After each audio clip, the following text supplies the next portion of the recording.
Hello, everybody. This is your favorite Bronze Age Spider-Man podcast. Here comes the Spider-Cast. I am your co-host, Michael, and as always, I'm joined by... Joshua Mervell, and today we're going to be talking about Spider-Man comics from October of 1982. That's right, and this week we also have a special co-host returning. I'm not really good at intros, so just say hello, special guest. Hi, it's me, your girl, Bex Luther, professional fangirl, just complainer about everything. There you go. And this is our first episode of the official worldwide quarantine, right? So yeah. It's kind of been business as usual for some of us, right? Yes. Hasn't really affected some of us, but others more than others more than others, yeah. Yeah. Okay. When you were like, "Hey Becca, you want to be on the show?" I was like, "Oh, I'll have something to do in quarantine, sit in my basement and read comic books, because I don't do that all the time anyway, right?" So different. So yeah, this is good. Maybe this will make our numbers go up, right? Because people will be looking for content. Maybe.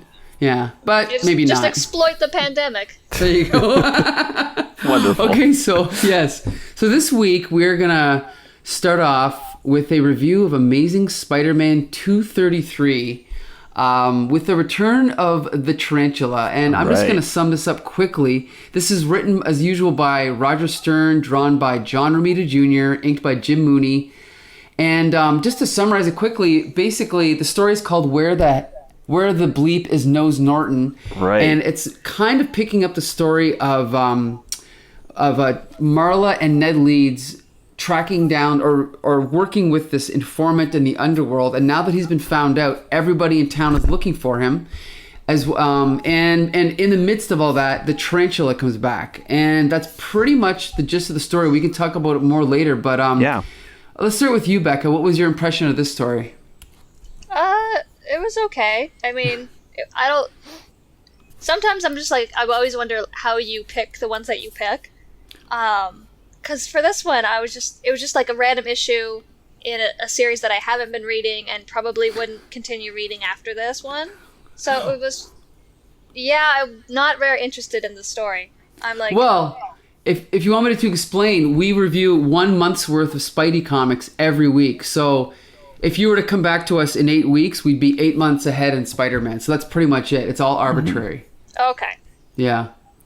So I guess you have to think about it this way. If you were living in 1982 and you picked this up off the stands, so you're saying this would not have sucked you in enough to make you want to keep reading?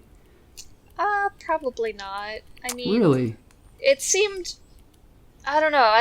This was the first one I read, so my mind's a little... I'm just like scrolling through it just to try to joggle my memory a little bit more. And it just like...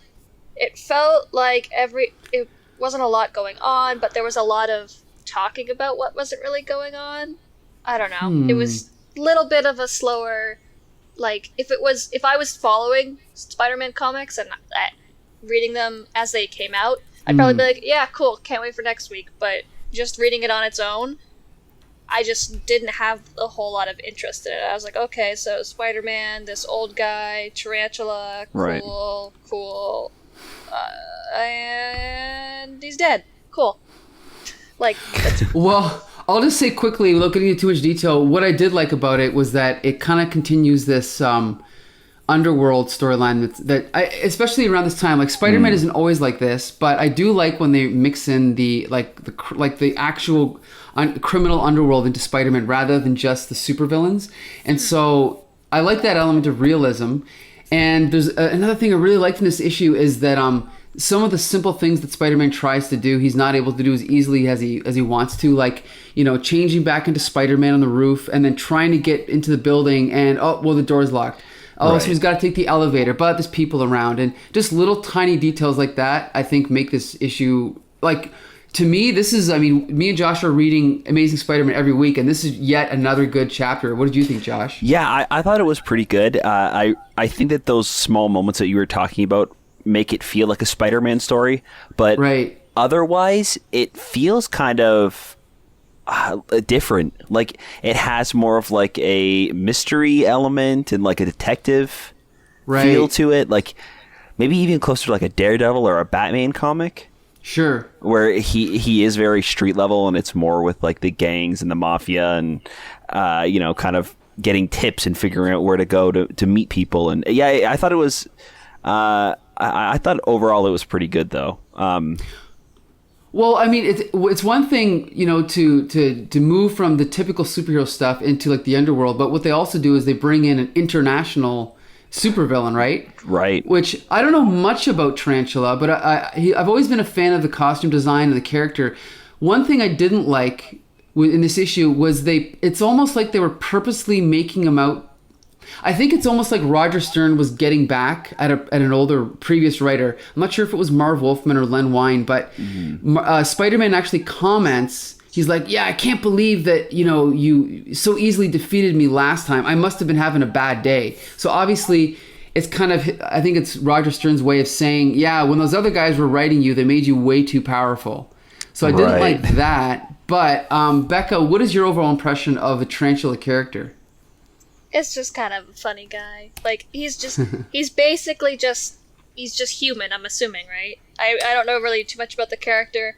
But the, like, X-23, like, shoe stabbers and, like, the Lady Deathstrike fingers weren't really doing it for me.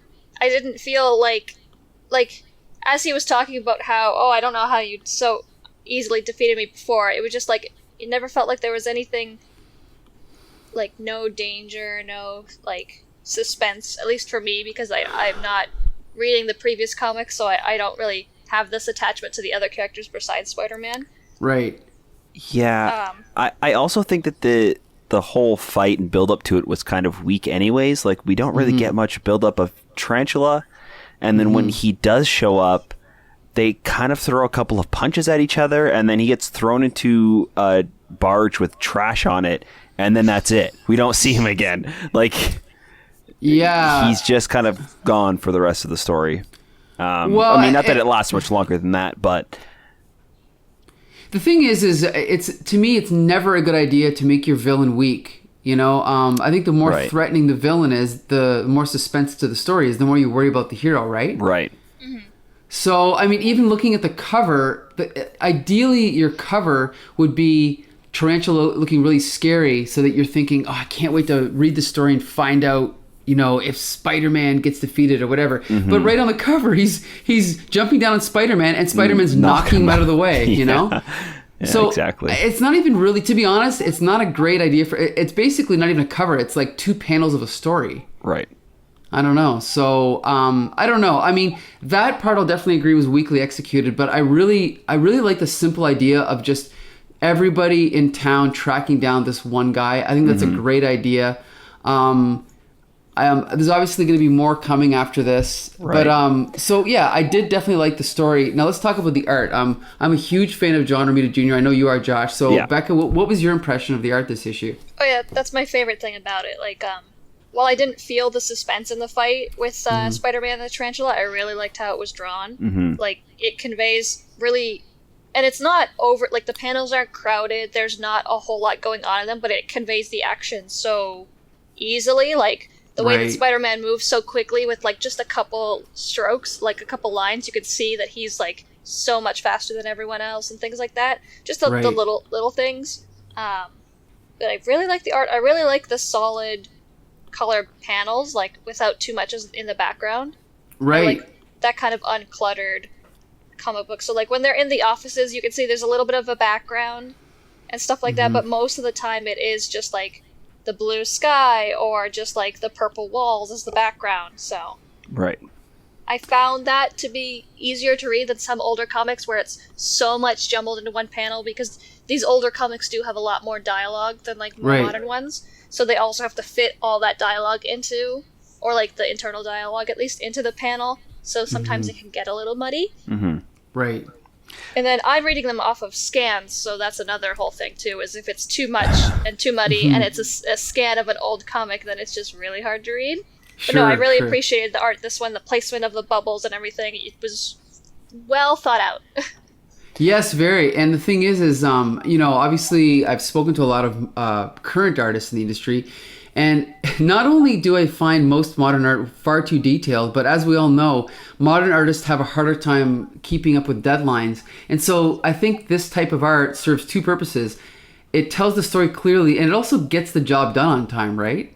Yeah. Like, to me, it's like if you're a comic artist and you can't draw one comic in a month, then why are you even drawing it, right? Like, I don't know. To me, it's like you said, Becca. As long as you know it's an office, as long as you know it's a building, why do you have to draw every window and every desk and every? You kind of just give the impression, right? Yeah, and that's not to say that there wasn't detail when there needed to be. Like, where is it? When Tarantula's like kicking through the window and there's like glass shattering everywhere and the curtains blowing and like stuff's getting knocked over. Like, it's more of a doesn't feel cluttered, even though there's a lot going on. Right. Good point. I think a great example of that too is on original page 11. They have like the first panel is an establishing shot of Miami, and it's like the ocean there, and there's like a lot of detail in the buildings and a lot of color, and then another establishing shot after that. It punches into the building or the resort, and then again it's like an overhead view of the tables and the two of the characters sitting down talking to each other. The next one is another detailed panel.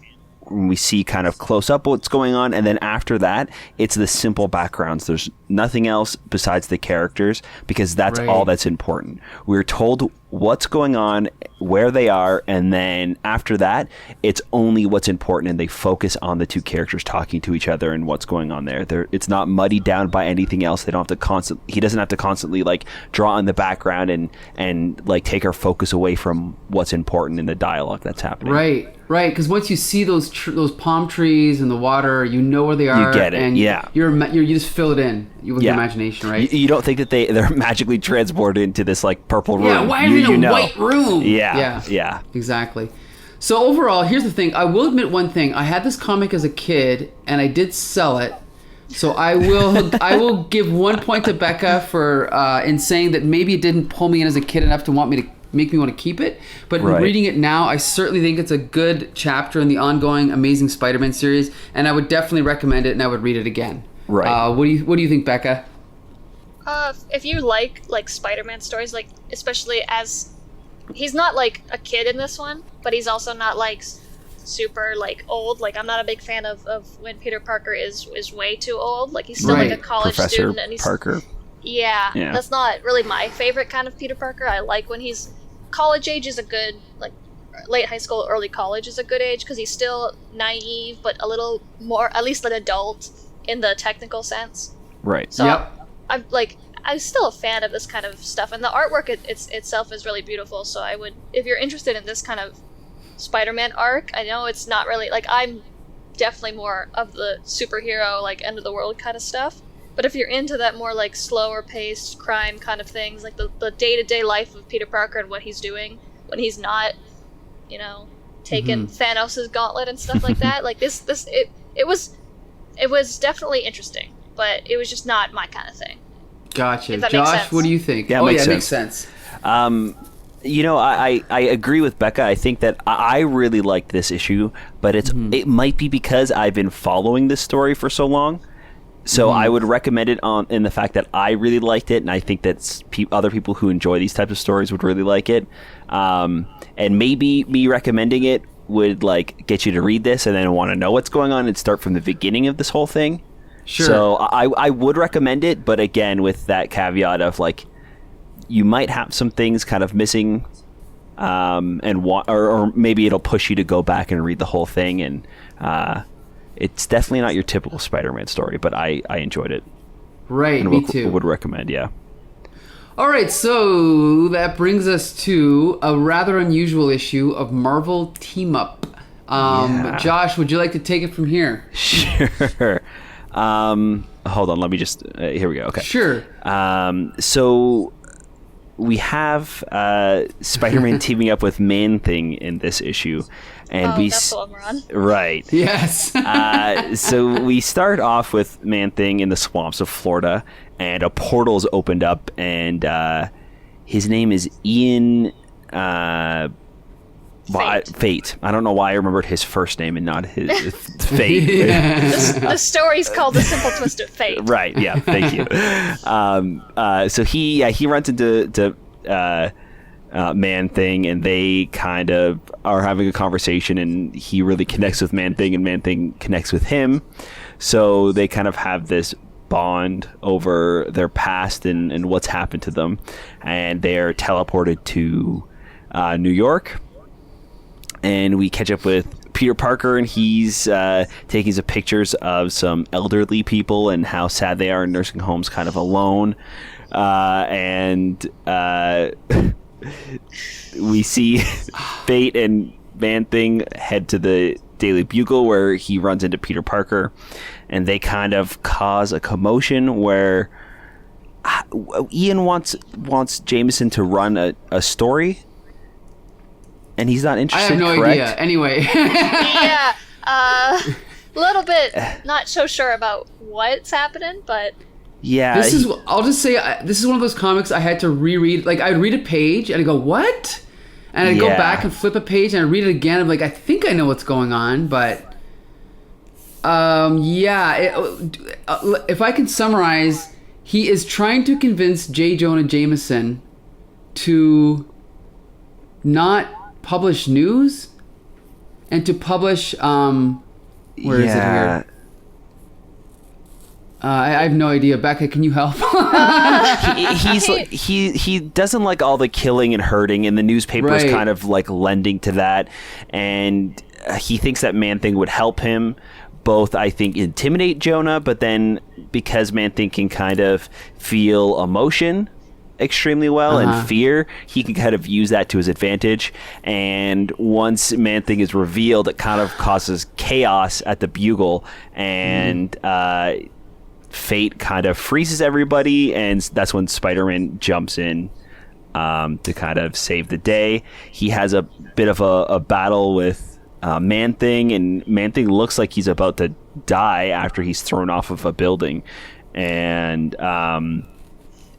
Fate kind of has a change of heart once he sees the photographs that Peter Parker took of the elderly people, and he decides to kind of put his resources and energy into helping those people rather than causing harm and trying to stop the newspaper.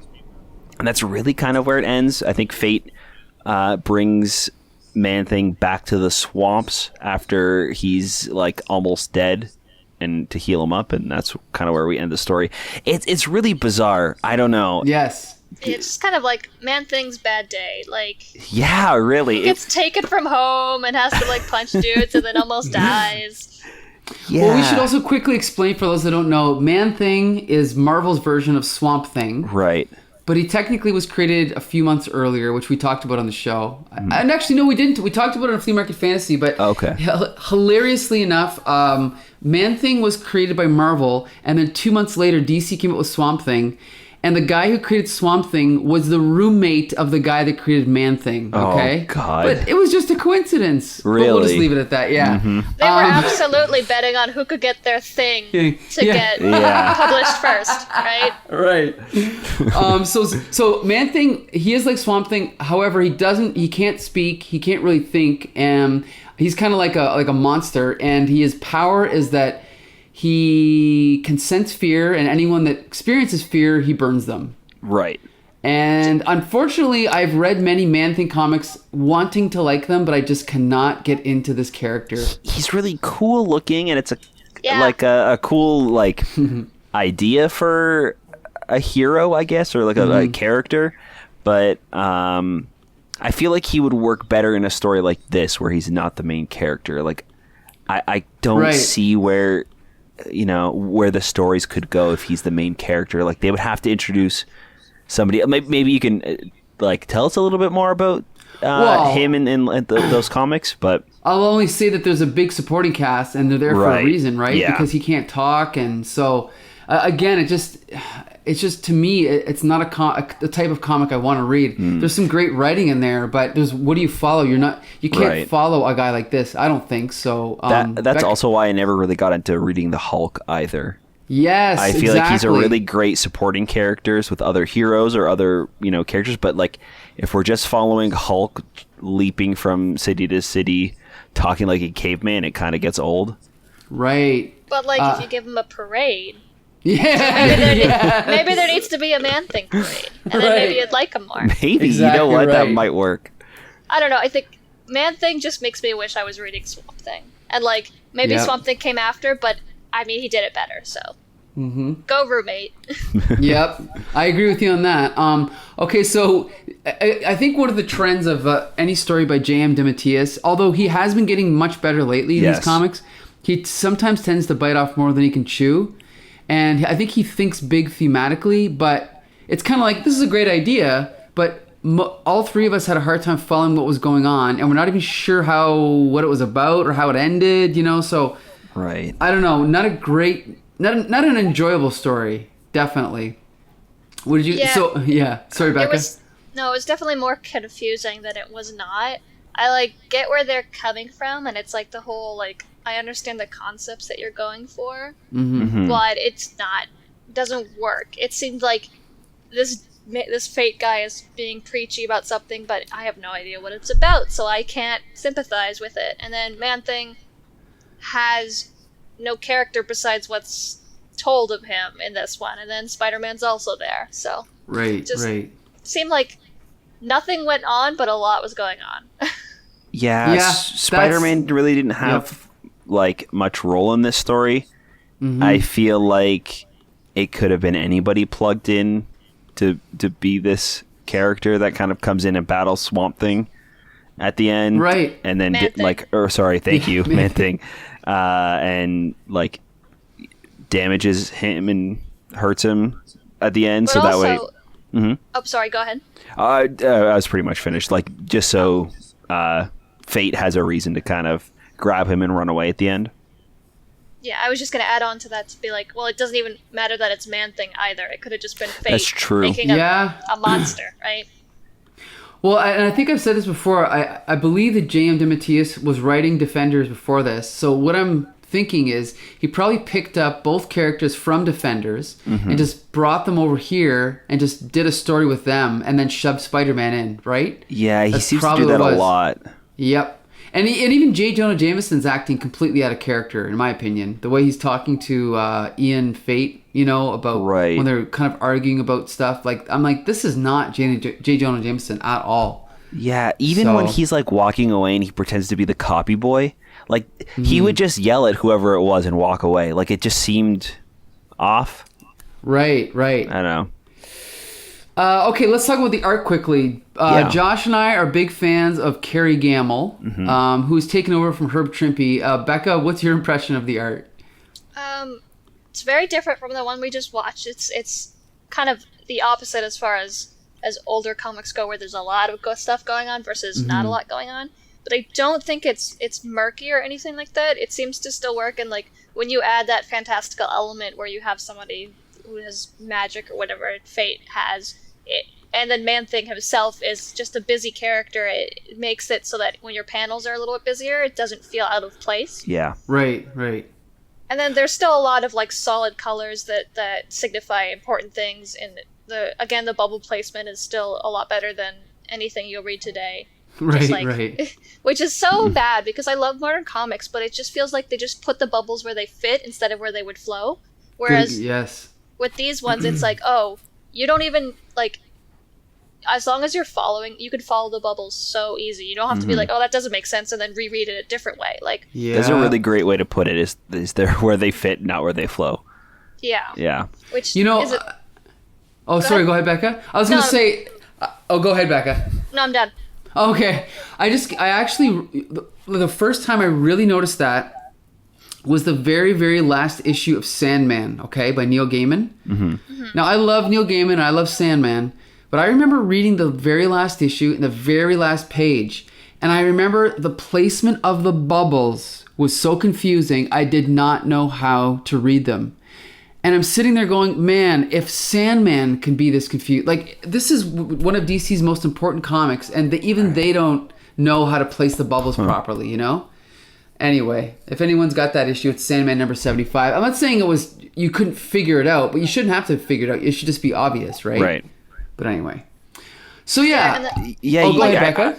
Well, I was just gonna say Japanese manga does that really well too, and like where it's even new stuff like that, their bubble placement, it's always seems like it was on purpose. It doesn't seem like they're squishing it in to fit, or they're drawing around bubbles. It seems like they're working together. Like these older comics usually feel that way.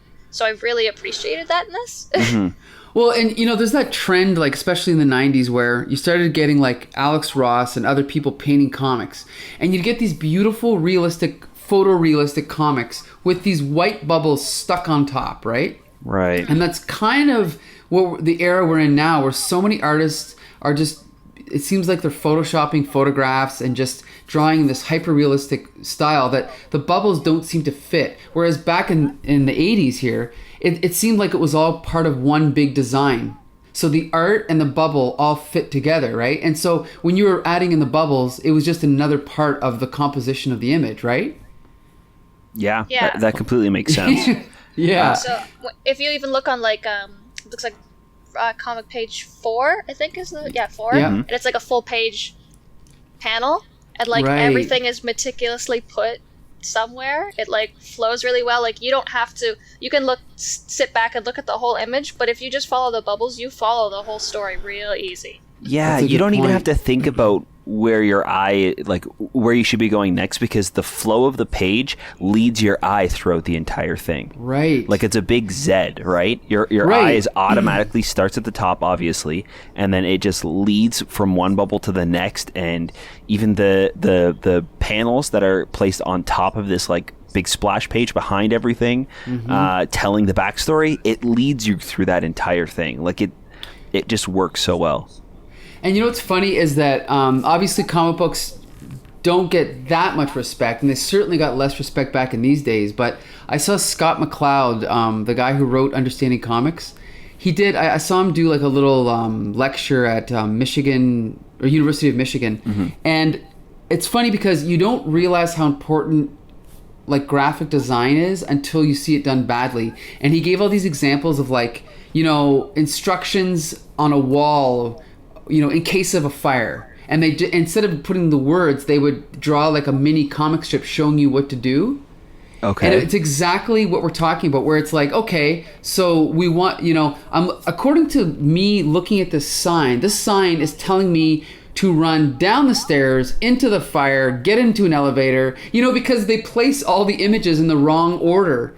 And so your eye doesn't know what comes first. Whereas the real message is, don't use an elevator, take the stairs, go outside, get away from the fire, but everything's all backwards, and they don't understand the flow of left to right, and so this is an example of where the guys doing this didn't think they were doing great art. They were just churning it out, but they still were doing it so often that they just got really good at it, I think. Yeah. But anyway, so I mean, again, this was a confusing issue. It's not terrible. I don't know if I would recommend this one. It's not really successful, so I think I might have to give this one a pass. What do you guys think? It's disappointing because I opened this up and I saw the cover and I was like, I'm so excited. This is a super cool, just first thing I'm seeing is just this massive creature and Spider-Man like getting sucked into him. And then as I'm going, I'm like, I don't understand what's happening. Yeah, exactly. So definitely don't recommend it then, eh? I mean, it's really pretty to look at. Especially that first page where the simple twist of fate and it's just Man-Thing in this swamp. And then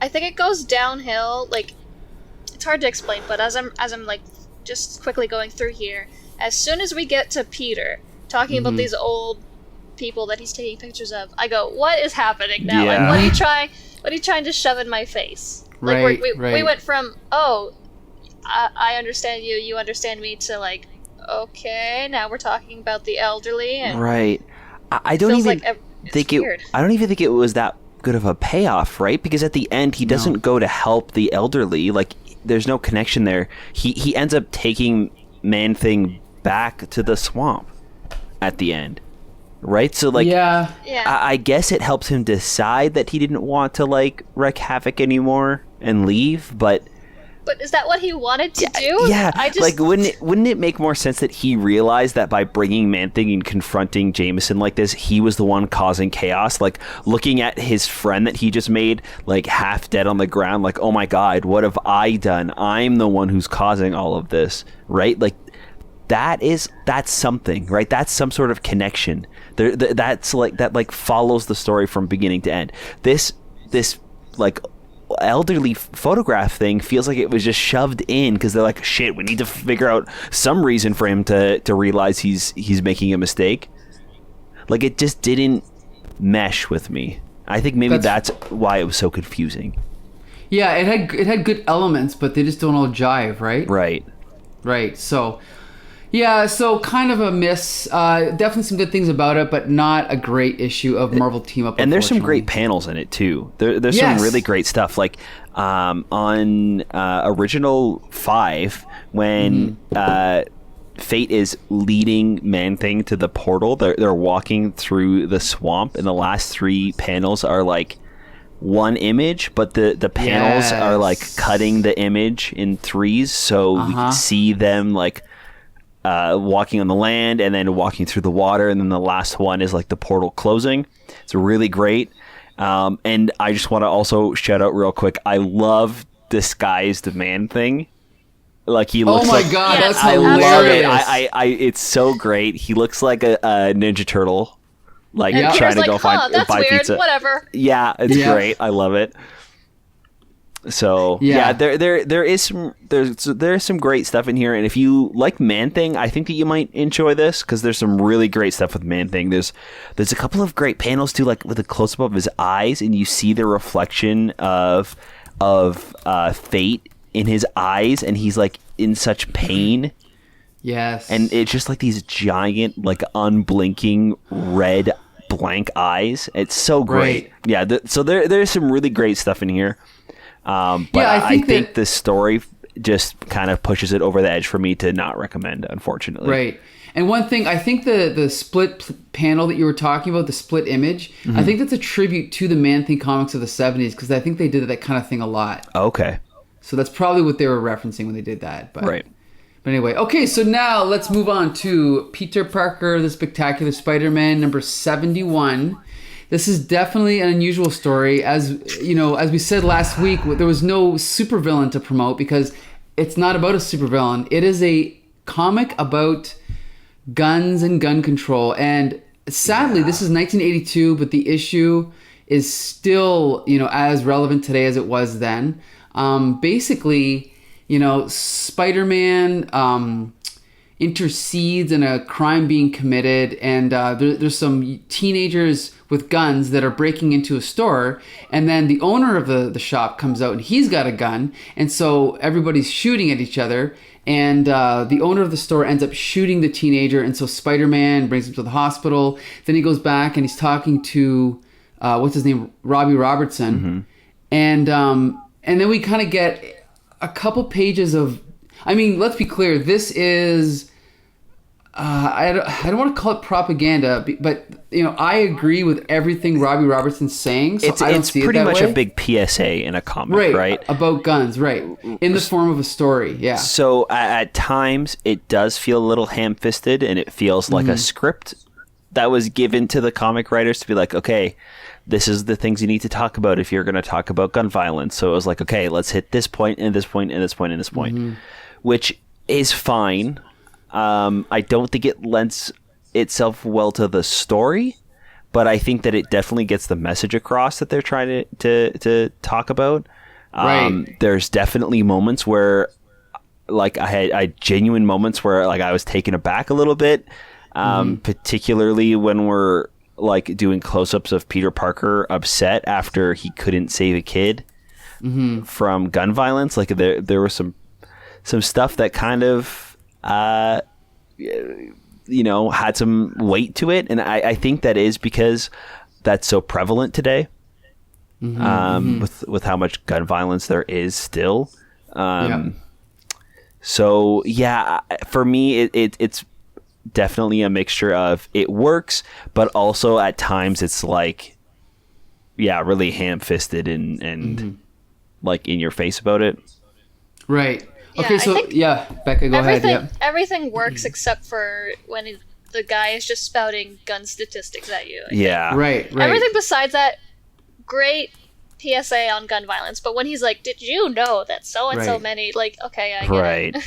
Yeah, I mean, it's literally it sounds just like it's copied and pasted from like, Wikipedia. Wikipedia or something. Yeah. But it's the 70s, so not Wikipedia. Yeah. Well, the thing is, for if there were anyone reading this who felt any other way about guns, they would think that it was being one-sided. But to my ears, it's like this is not one side of a political issue. It's just logic. Like everything Robbie Robertson's saying is logical and it's right. So I don't feel like I'm being preached to. However, I could obviously see that if someone was on the other side of this issue, they would feel that way. Right.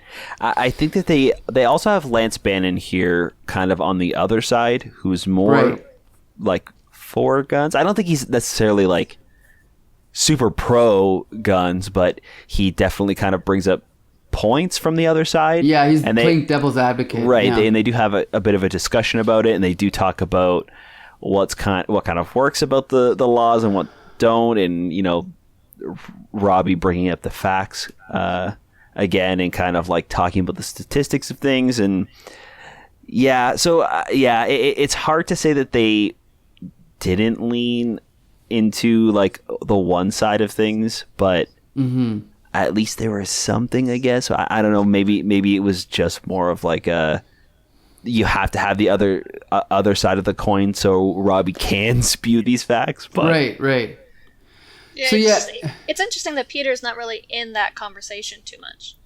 He just is like talking about what happened, and then they're both talking about gun control, and he's just like kind of sitting there, kind of not really adding anything. Right. I think for me that's part of the reason why the story had a little bit more of an impact for me, was because he's still like shaken up about this whole thing and really doesn't want to talk about it. And it's like somebody's like something traumatic just happened to you, and then people around you are having this conversation about it and arguing about it, and like they won't stop talking about it and bringing it up and saying that same word over and over again, like gun violence, kid fatality, like or child fatality. Like it's just like kind of happening to Peter as he's like sitting there like trying to deal with this. So for me, that is kind of what worked for me with this comic, is like Peter is like having to deal with this, and then finally he can't take any more of these two talking about this, and he runs off and kind of follows this lead to stop this shipment of guns coming into New York. Yeah, I think it might have worked a little bit better if it seemed like Robbie and Bannon were like both as vocal about their side as they wanted to be, because then it's just Peter actually dealing with this real life situation, and then also all of these panels of other people all over the place dealing with the reality of the situation, how it's not just a debate and it's just what's actually happening. I think it might have worked a little bit better, but if you take that conversation out of the story, I still think it would hold up really, really well as a not even so much anti-gun, but just like what is the reality of the situation, right? Right. Good point. Yeah. Now, here's the thing. One difference with this issue as compared to other ones is that there was some dialogue assist from Tom DeFalco. So there's a few one-liners in there that I thought were kind of funny, more funnier than usual. But one line in here I think is, I cannot even believe they put it in here. And that's when Spider-Man's swinging and he says, "It's funny, I never really thought about gun control before, but I do know that illegal guns cause way too many deaths. Aren't you a superhero? Haven't you been fighting supervillains for 22 years, right?" Like, that's a little ridiculous that he's never thought about it before. I thought that was bad. But other than that, I thought the writing was fine. Yeah. And how many guns has he taken out of the hands of people shooting at him? That's what I mean. He's been shot at hundreds of times. He's never thought about gun control. Okay, sure. Yeah, he couldn't have been like, I knew that, guns in the hands of the wrong people could be bad, but I didn't realize it was, this bad in New York. You know what I mean? Like something like, I don't know. Right. Yeah.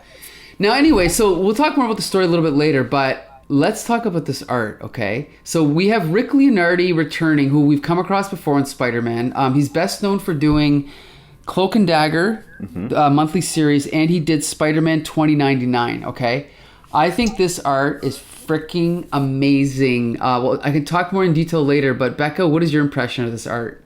Yeah, I was going to say, it was like kind of the opposite for me, where when I opened it up and I saw the cover, I was like, oh, cool. And then you immediately scroll down and go, oh, never mind. I'm like, and now I'm invested. Like, this looks really pretty, really bold and colorful, and there's so much happening, but the frames aren't cluttered. They don't overly use anything that they don't need to, and there's just the certain way that the action lines are drawn, and it just draws your eyes right into it. Like, what page is this on? I don't even know what page it's on, but it's just like a shot of the Daily Bugle from the top, and you look down and you see the road. I just thought that was really well done, just to showcase like Peter's perspective from the top. It was really cool. Yeah, I really enjoyed the art. Some of the dialogue was a little bit on the whatever side, but like the bar scenes were really good. The fight scenes were really good. It really emphasized like how much was actually happening at one time. I enjoyed it. Josh, what do you think of this art? Yeah, we've talked about Rick Leonardi before, and I agree with you. I really love I really love the way that he sets up the panels and the layout of everything. You can really tell what's going on. Like Becca was saying too, the action lines are fantastic. A lot of the action really leads from one panel to the next. I think this is fantastic, and I think it really lends itself to the story too.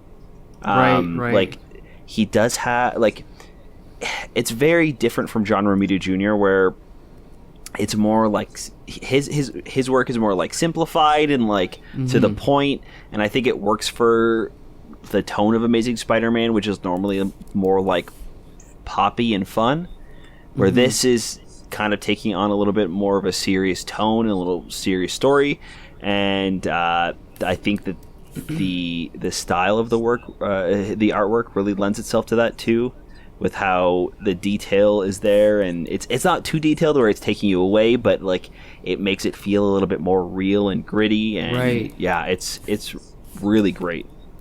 Well, yeah, like obviously the pencils are very striking, but it's also I posted this online and someone said that it's also because of Jim Mooney's inks, and while I do think he helps, I don't know how much, because we see Jim Mooney also inked Amazing Spider-Man this month, and I think it's just that Rick Leonardi is just so good at, like, I'm sure that he's the one that chose, okay, this is going to be black, this is going to be whatever, and so he creates that sense of design as well, that high contrast design. But then we also have to give credit to the colorist, who we've come across before, and her last name is Wine. It's not Len Wein, I believe it's Len Wei's wife.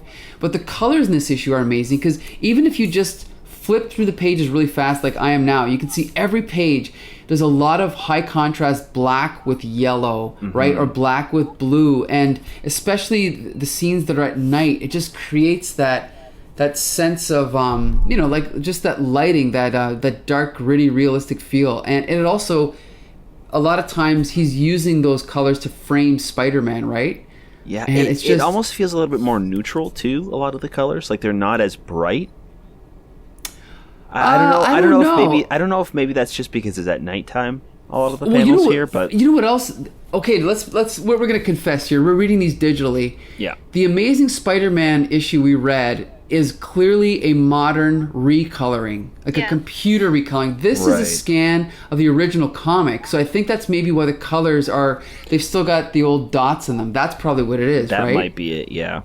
Yeah, but there's definitely, like, if you look at digital page 11, I don't know if you can see pages, Becca, but the page where Spider-Man goes into that bar, Josie's Grill, yeah, like, look at that shot at the top left. Spider-Man is kind of like swinging down, and that's a great shot of Spidey. You see the yellow on the side of the building from all the lights shining down, right? But then you see the light blue of like the pavement in front of him, and then he goes down to the bar, and we see the yellow on the sign and on the ground. Then we see the shot of the Like there's like another scene going on at the same time of like the street lamp with all the like the crime happening, and that's all just in yellow. But then we cut to the inside of the bar and it's all natural colors, right? So I don't know, it's like a whole different thing of just using the art to tell the story now, and I think everything's working together perfectly. And on top of that, there's a lot of really heavy black inks, right? So I just think, it's just, honestly, like, I don't want to exaggerate. This is artistically, this is one of my favorite issues we've read so far. Like, yeah, I could just... Oh, sorry, go ahead. Yeah, no, just like, I could look at this over and over again. But, like, what were you going to say, Becca? Oh, I was just going to say that I agreed with you. Like, I was going to bring up that the coloring on this was spectacular at setting, like, the tone of things. So you have this, the comic starts off, and it's a lot of solid color work, a lot of, like, yellows and blacks, and then Spider-Man just bright red in the middle, right? Right. And then when he's Peter Parker, you're in the office rooms, there's more like bright colors and more diversity in the colors, and it's more realistic, right? And then you go back to when he's Spider-Man, and it's again the bright red on all of these muted dark tones with the spotlight yellow. Right. And even when like they change the color palettes a little bit when they go into the bar, it's because he's making quips and he's making jokes. Right. So it brings that tone back up a little bit more, and then it goes right back to the heavy blacks and the dark colors again. And I really liked how if you're just literally just, because I'm on my phone, right? I'm just scrolling quickly up and down the comic, but as I'm just scrolling quickly, you can see the color tone, like the palette's changing to match the tone of the comic. So it gets dark and then light, then dark and then light again. And I really like when you could just kind of, just by looking at something, tell how you're supposed to feel about it. Absolutely. I want to talk about one more page. After the truck explodes, after the truck smashes into the boat, there's a page where the truck is on fire and Spider-Man is looking at it, and the truck is kind of like over the edge of like the pier or whatever this is. And like you can see that again, it's like, okay, so the truck's on fire, so there's all this light around it. Right. The yellow is lighting up Spider-Man's costume. Then we cut to a reverse angle, and Spider-Man's got all this yellow light on the front of him, and then there's this big black shadow behind him. Right? That's really great. Oh, and then the next panel, look, now the yellow smoke is framing Spider-Man, but we can see all the red, right? And then the bottom panel, he's swinging away, and on the left side of him is all the yellow and the black, and on the back of him is all like green and blue. And it's just, there's just so much thought put into every part of this page. It's just incredible. Like, I don't know. It just makes me frustrated that every comic wasn't this good, but what can you do, right? Yeah, that one panel where the shadows are really big behind him and the light is shining on him, I can almost see the light flicker. Exactly. From the fire. Like it's really well inked and colored. Like the shape of it is really well done. Yeah. Yeah. So I'm definitely going to recommend this issue. Becca, what about you? I was just thinking, I wonder if we'd have a completely different opinion of this if we weren't all pretty liberal with our gun control regulation. Yeah. At least I'm assuming the three of us are probably on a similar standpoint with that. Yeah. Because I personally know comic book fans that maybe aren't so liberal. And maybe possibly listening. But anyway. I think the thing is, too, though, like, they are a little bit ham-fisted at the beginning about some of the facts, but by the end of it, they're stopping illegal guns from coming in, right? So, like, I think no matter what side you're on, I think you can agree that, like, children getting killed by gun violence is always bad, no matter what side you're on. Like, it's bad.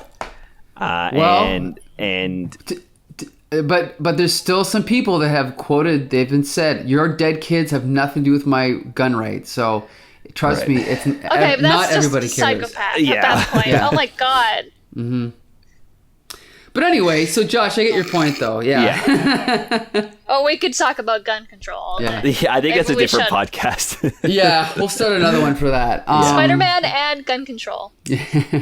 But I definitely, let's put it this way. Out of the 3 comics out of 4, because we still have one more to go. Right. Becca, what would you say, what tone would you say you'd like to see more? Like, if you were to read a Spider-Man comic, would you rather see something like The Amazing, the Marvel Team-Up, or the Spectacular? The one we're reading right now, it just seems to matter more. Like, I know you guys were saying that the first one was a piece of an ongoing story, and that's cool and everything like that, but, like, this individual issue just felt like, oh, they knew what they wanted to do, they knew what they wanted to say, they knew where they wanted to go, they interpreted that beautifully visually, and it's kind of like it asks some questions but doesn't answer anything, but just kind of leaves it like, well, so what do we do now? Right. Like, I think Peter even says that when they're talking. He's like, so what do we do about it? And everyone's like, well, I don't know. And it just it leaves you with like a sense of, people are dying, and I'm upset about it, but what do we do about it? It's not like a feeling that I want to have, but it's a feeling that I feel like people need to have. Right. And it's also not like they just solved gun control in one issue. No, that's like nothing happened, right? Peter stopped one shipment of illegal guns coming into the city, like, once, and you could feel it in his, like, when he's sitting there at the end, he knows that it's just an ongoing problem and there's no solution besides what he's been trying to do, but it doesn't help, and it's like a humbling comic to read, where it's like, there seems like there's a point to it. It's not like they're just trying to get an issue out, right? Yes, good point. I think that Spectacular Spider-Man has really kind of kept that tone throughout all the issues we've been reading lately anyways. I think that Spectacular so far is my favorite. If you asked me at the beginning when we started this podcast, I think Amazing was better, and there's a lot of really fun stuff happening with Amazing, but lately the stories have just been so well done and grounded in Spectacular. They're some of my favorite comics, like some of the Cloak and Dagger ones, like issue 64 of Spectacular Spider-Man is one of my favorite comics. I love it. Absolutely. It's so good. The art, the story, the tone, and I'm really happy that they continue that in this issue. So I would also recommend this one. Okay, so we're going to bring it back, and now we're going to wrap up with the main event of this week's episode, and I'm not even going to say what it is. Becca, if you would do the honors, please tell us what our final comic is. So it's the Amazing Spider-Man Annual 16, and I hadn't realized when you sent it to me, I've already read this one. Oh, really? Oh. Yeah. Okay. So that never happens, but it was like, it's like the first appearance of Captain Marvel, right? So. Right. And which Captain Marvel are we talking about here? Monica Rambeau. So the second one, I think she was the second person to have the Captain Marvel mantle. I can't remember if she was the second or the third. She's the second at Marvel, but technically there was the Fawcett Captain Marvel, Shazam. He was first, So this is the second Marvel, but third overall. Yeah, so there was Captain Marvel, who's Act Marvel, the Kree, kind of like secret agent guy, and then Monica Rambeau. And then I think there was Marvel's son? Yes, Janice Vel. Yeah, and then Phyla Vel also, right? His daughter or his granddaughter? Yeah. And then there was Brie Larson. That's right. I'm just going to cut and paste everything we just said into my dating profile and see how that works out. But anyway, okay. So Becca, tell us about this story, Becca. Oh, so I love that it just starts off with Peter just passing by her, and she's just like this powerfully walking woman, and in a great pantsuit, by the way, just a phenomenal pantsuit. And he just walks by her. He's like, "Whoa, who's that woman?" And not even just because she's like beautiful, which she is, but his spider sense is going off, right? And it's because she's Captain Marvel, and this was after her powers, like the accident that gave her powers, right? So then it just showcases her walking through New York and then getting mugged and then beating the crap out of the muggers and then punching Peter in the face and then showcasing that she's a superhero, right? And then you go back into the flashback of like how she got her powers, what her life was before that, and then after all that, and then when she's in a bikini, which is always important when you're writing a female superhero's origin, I was like, how are they going to put her in underwear in this one? And I was like, oh, I remember. Yeah, they just straight up do it.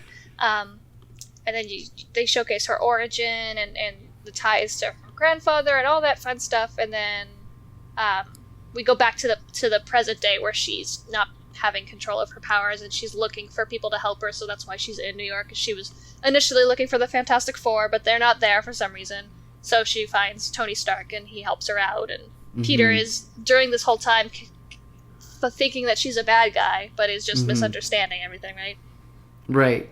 Which is always a good excuse for them to fight, right? Yeah, well, how else do you get Batman vs Superman, right? There has to be a misunderstanding. Right. That's because every issue of Marvel Team Up ever. Right. It's just like, what misunderstanding is it? Yeah. And in this case, it's just like a dumb one. A really dumb one. Right. Now, so here's the thing is, this issue feels to me like Josh and I were talking about when we were reviewing the treasuries, how it felt like Josh and I read the team up of Superman and Spider-Man, the second one. And it felt to us like, you know, when you're watching a TV show and like it's the Brady Bunch, but the Brady Bunch goes to Hawaii.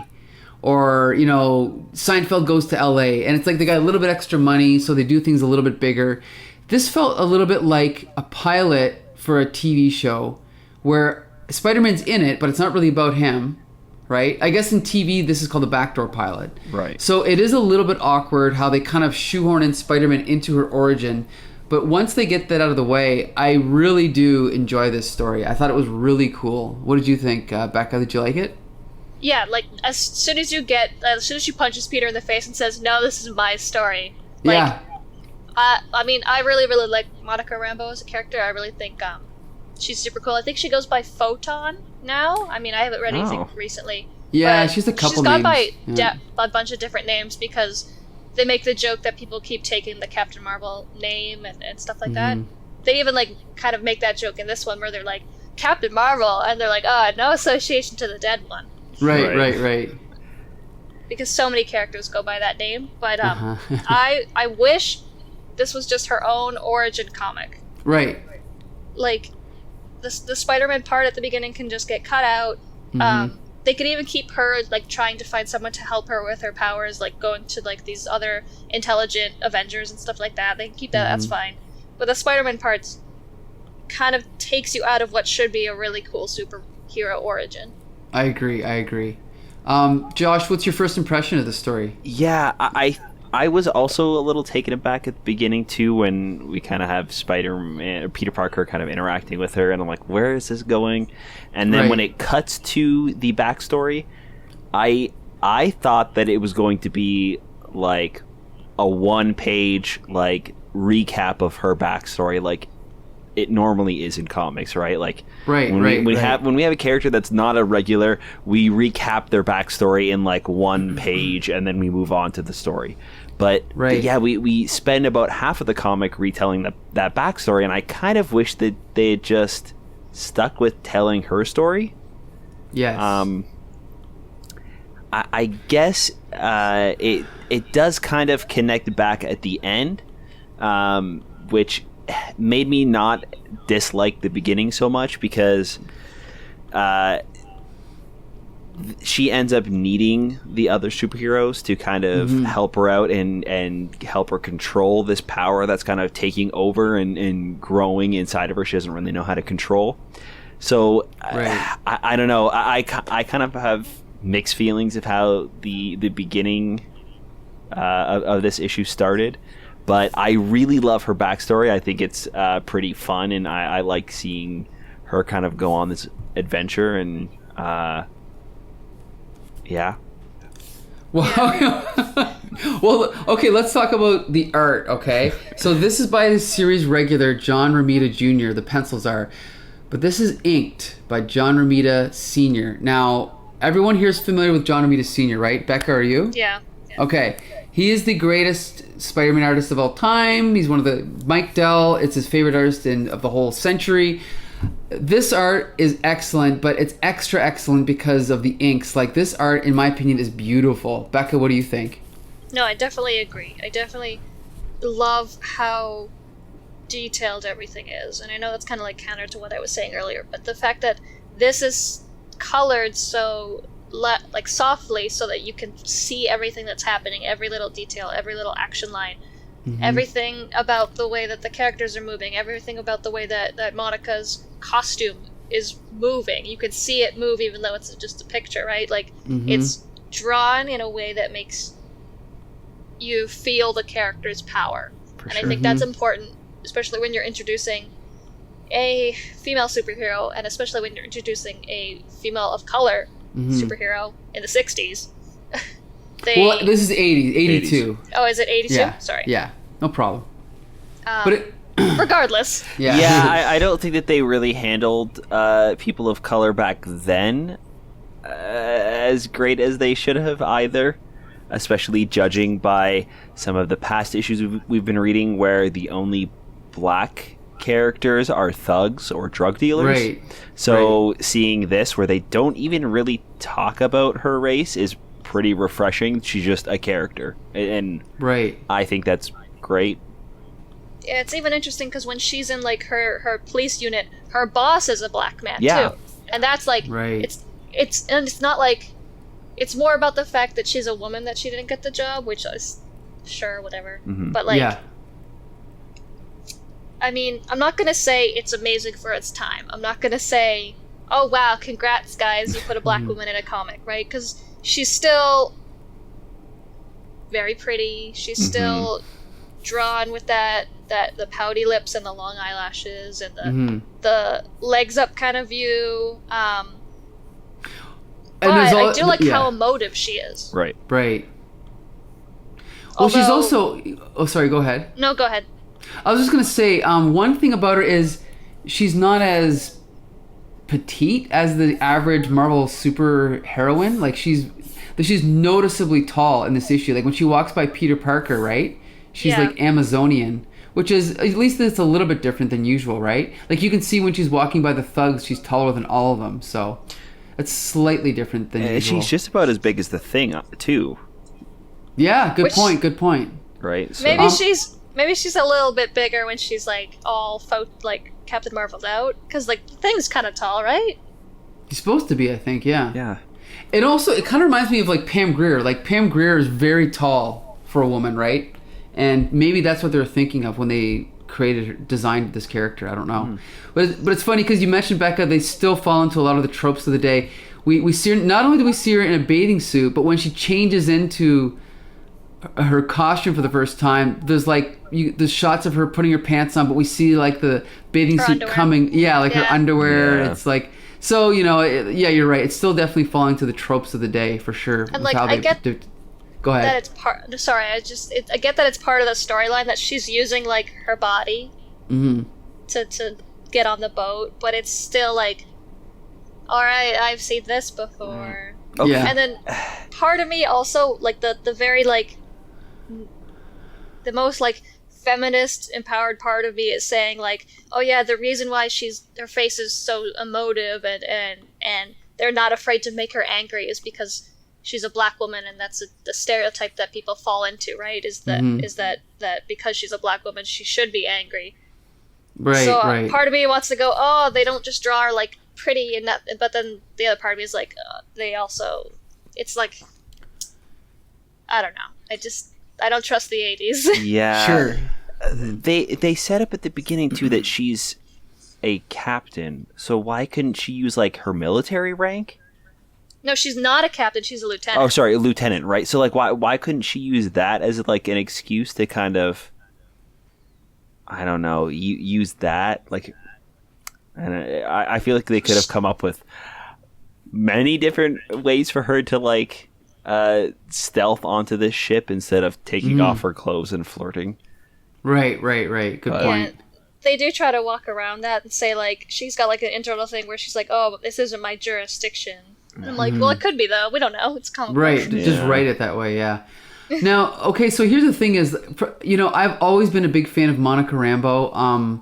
First of all, I think her power set is so cool that she can convert herself into any form of energy. If you pick up a telephone, she can just zap into the telephone because it's using whatever waves. I don't know what it's using. I don't know what a phone... Electricity, I guess. But I just think it's so cool. Like, Again, I've tried to write my own comics before and I've written screenplays, but I cannot for the life of me come up with cool characters like this. Like, Becca, what do you think of her powers? I mean, it's definitely... It's like this mix between if like Dazzler and Doctor Doom had a baby, and that's what she can do. She can basically travel at the speed of light, go anywhere that light could go anywhere that electromagnetic waves could go, but also you take that energy and distribute it. Right. So it's just an interesting way to make a character super fast, super strong, and super cool. Right. And they could have done that to anybody, but they gave it to her, which is dope. I love that. Right. And it's really Josh, fresh, what do you think? too. Yeah. Like, I can't think of any other character that's really like this. Exactly. That's what I mean. It's like, it's so unique. You wonder, like, wow, how come no one thought of this before? Like, what a cool power. Like other characters use like energy beams and like blast stuff, but like none of them are this unique and like integrate that into the power set of like being able to move the speed of light and kind of transfer their body into different types of energy. Like it's pretty interesting. It's fun. Okay, now let's talk about this costume. Black and white costume. Very unusual colors. I can't even think of another superhero that has an all white and black costume. Becca, what do you think of it? Moon Knight, yeah. Oh yeah, okay. Well, Moon Knight was all white, wasn't he? I think. Maybe all white. Yeah. I mean, okay. Okay, you got me on that. You got me on Moon Knight. We were both just like Moon Knight. Yeah, okay. No, you got me on that. I definitely didn't think of Moon Knight. Domino was after this, but still, yeah, Domino definitely. But this is definitely an unusual design for the time. And beyond the color scheme, you've also got these wings, kind of, right, under her arms. I don't know. Yeah, I think it's a pretty cool design. What do you think, Becca? Because I know in like later comics and stuff like that, when she's like kind of teleporting, like the way that she travels through her electromagnetic waves or whatever, she kind of uses those to like glide on it really quickly. Cool. Yeah, but it's interesting that she was just like, oh, good thing I'm in this costume warehouse. Yeah, like, right. I love that about that. comic book origins, where it's just like, oh yeah, my mom made me this costume out of the blanket I was sent in from Krypton. Like just really convenient costumes. Yes. I love that about the older superheroes, especially where they just either make them themselves or find these really, really specific weird designs and go, oh, this will work, and then it's just like the most unique outfit you've ever seen. I like the boots. Yeah, but it's me just too. it's interesting that that's the color scheme they went for her, because like her powers are mostly yellowish, yeah, right, like yellows, oranges, and reds, and then you have this darker skinned woman who's her up top. The only place that her skin's showing is where the white is, and then her hair's black and her leggings are black. I don't know. It works really well, and it shouldn't, and I'm kind of mad about it. I think the reason why it works so well is because of her powers. So Spider-Man is always swinging through the streets of New York, and everything is kind of like gray and dull, and that's why I think the bright colors work so well on him. But because she's always kind of surrounded by this like bright, colorful like energy beams, it makes sense that she's very monotone with her costume. Like the white and blacks, I think, really stand out when there's like explosions or, you know, yellow and orange and red like energy kind of beaming around her. So I think that for me, that's why the like white and black costume works. Because there's really a lot of times where it stands out and pops from the background. That's a good point. Yeah, I agree. I mean, particularly when she's on the barge, and when she like first gets her powers, and the guy on the barge, he's got the gun, and he's about to shoot her, and she's got like this orange and black and yellow red energy kind of like all around her, and she's floating, her arms and legs are sprawled, and she just like pops off of those panels. So I'm wondering if that's why. But could be, yeah, absolutely.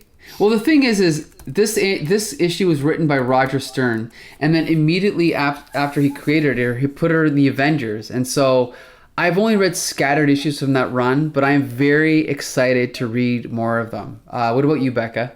Oh, for sure. No, I love Monica Rambeau. Like, I love how her origin is she, like, a lot of these heroes are like, oh, I have to do this on my own, right? Like, she immediately was like, this is something, like, that's out of my control, and I understand that. I'm going to go get help so that I can also help other people. Right. Like, there was not a time when she was like, I can figure this out on my own, and was stubborn and then got people hurt in the process.